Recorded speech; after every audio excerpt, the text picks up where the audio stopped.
প্রতি বছরের মতন এবছরও অতি উৎসাহের সঙ্গে রানীগঞ্জে অনুষ্ঠিত হচ্ছে গন্ধ বণিক মহাসভার উদ্যোগে মা গন্ধেশ্বরী পুজো। ঐতিহ্যবাহী 3 দিন ব্যাপী এই পুজো আগামী 14 তারিখ পর্যন্ত চলবে। পূজার সমাপন হবে নগর পরিক্রমার মধ্যে দিয়ে। গত 35 বছর ধরে ঐতিহ্যবাহী এই গন্ধেশ্বরী পুজো রানীগঞ্জের এনএসবি রোডের ধারে অনুষ্ঠিত হয়ে আসছে। এবছর এই পুজোর থিম করা হয়েছে ইন্ডিয়া গেট, যা দর্শনার্থীদের কাছে আকর্ষণের কেন্দ্রবিন্দু হয়ে উঠেছে। থিম প্রত্যক্ষ করতে দূর দূরান্ত থেকে এখন ভিড় জমাচ্ছেন দর্শনার্থীরা। একই সঙ্গে বিভিন্ন সাংস্কৃতিক অনুষ্ঠানেরও আয়োজন করা হয়েছে, যা এই উৎসবকে করে তুলেছে আরও প্রাণবন্ত।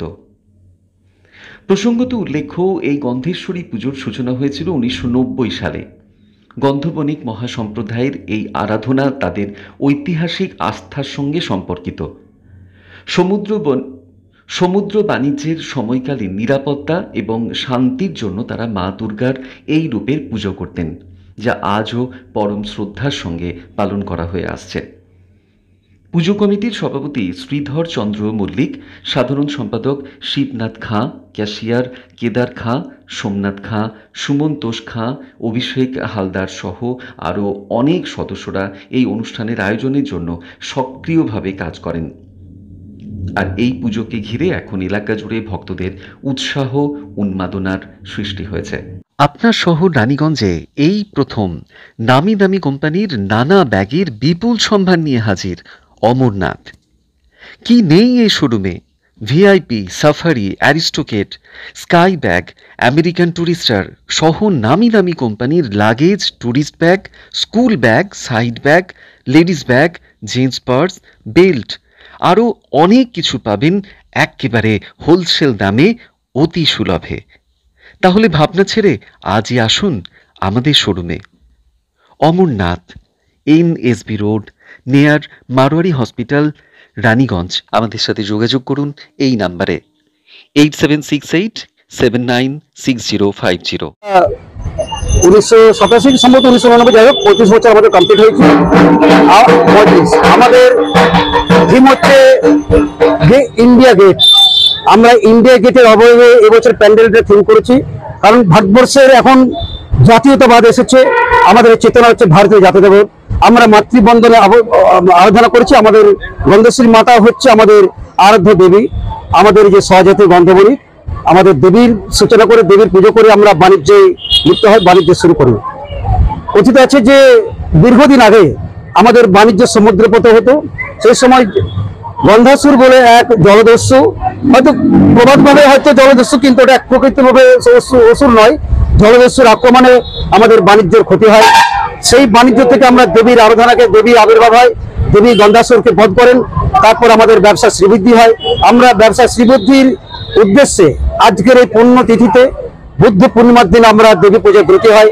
সমস্ত গন্ধবণিক জাতি আমরা আজকে সমবেত হয়। এই পুজো আমাদের গন্ধবণিক মহাজাতির ব্যবসা শ্রীবৃদ্ধি, সাংসারিক মঙ্গল এবং সামাজিক উন্নয়নের জন্য আমরা এই করে থাকি। গন্ধবণিক জাতির উন্নয়ন কামলে আমরা এই পুজোয় ব্রতী হয়। আমাদের এই বছর প্রতি বছরই 1.5 লাখ থেকে 2 লাখের মতো বাজেট হয়। আমাদের সন্ধ্যা সাংস্কৃতিক অনুষ্ঠানের আয়োজন হয়, বিভিন্ন রকম ছোটখাটো প্রতিযোগিতা হয়, অঙ্কন প্রতিযোগিতা, আরতি প্রতিযোগিতা, বিভিন্ন রকমের অনুষ্ঠান হয়। এবং এই অনুষ্ঠানের মাধ্যমে আমরা তৃতীয় দিনের মধ্যে দুদিন পুজো হয়। তৃতীয় দিনের মাথায় আমাদের বিসর্জন হয়। দামোদর নদীতে আমরা বিসর্জন করি। আনুষ্ঠানিকভাবে আমাদের আনুষঙ্গিকভাবে আইনাগণভাবে যা যা করণীয় আমরা তা করে থাকি। সম্পূর্ণভাবে প্রত্যেকটি গন্ধবণিক জাতির এবং আমাদের রানীগঞ্জ শাখা আপনি চেলোট, তিরাট, চাপুই পর্যন্ত আমাদের বিস্তৃত। রানীগঞ্জ, বল্লভপুর 11, নারায়ণপুরি, বল্লভপুর, রানীগঞ্জ, বড়বাজার, শিয়ার রোড, সমস্ত রানীগঞ্জ এবং রানীগঞ্জের আশেপাশে যে সমস্ত গ্রামগঞ্জ রয়েছে যারা আমাদের সভ্য এই গন্ধবণিক মহাসভায় তারা প্রত্যেকে জড়িত। শুধু তাই নয়, আমাদের গন্ধবণিক এই মহাসভা থেকে প্রতি বছর দুর্গাপূজার সময় দুস্থ মানুষদের আমরা বস্ত্র বিতরণ করে থাকি এবং কৃতি ছাত্রছাত্রীদের আমরা বৃত্তি প্রদান করে থাকি। এবং যে সমস্ত ছাত্রছাত্রীর হয়তো আর্থিক সংকুলন অসুবিধা হয় তাকেও আমরা আর্থিক প্রদান করে থাকি আমাদের মহাসভার পক্ষ থেকে। আমাদের হেড অফিস হচ্ছে কলকাতায়, আমাদের ব্রাঞ্চ অফিস হচ্ছে রানীগঞ্জ।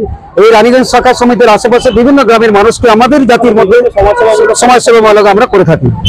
এবং আমাদের এই বছরই মেদিনীপুরে একটা বিরাট সম্মেলন হলো। এই সম্মেলনে রানীগঞ্জে আমাদের পুজো আমরা দ্বিতীয় স্থান অধিকার করি সারা পশ্চিমবাংলার মধ্যে, আমাদের রানীগঞ্জ শাখা সমিতির পক্ষ থেকে। আর আমাদের যে সমস্ত ছাত্রছাত্রী উচ্চশিক্ষার জন্য কলকাতা যায়, সেই কলকাতাতে আমরা থাকার জন্য তাদের সুব্যবস্থা করা থাকে। আমাদের মহাসভার আমাদের ছাত্রীদের এবং বিভিন্ন মানুষ বিভিন্ন কাজে যায়, তাদের থাকারও ব্যবস্থা করে থাকে সমাজের যারা। এই হলো ভোগের যে আয়োজন করা হয়, যেটা আমরা আগের বছরও দেখেছি আয়োজন হয়, সেটা হচ্ছে আগামীকাল আমরা খিচুড়ি ভোগের আয়োজন করে থাকি এবং বন্ধু বিলি করি, আমরা প্যাকেটে বোঁদে এবং প্রসাদ বিতরণ করি। তারপর আমরা ঠিক সন্ধ্যে রাত্রি 9টা পরে খিচুড়ি ভোগ প্রদান করা হয়, প্রত্যেককে খিচুড়ি খাওয়ানো হয়। আমার নাম হচ্ছে সিদ্ধার্থচন্দ্র মল্লিক, এই গন্ধবনী পূজা কমিটির আমি সভাপতি।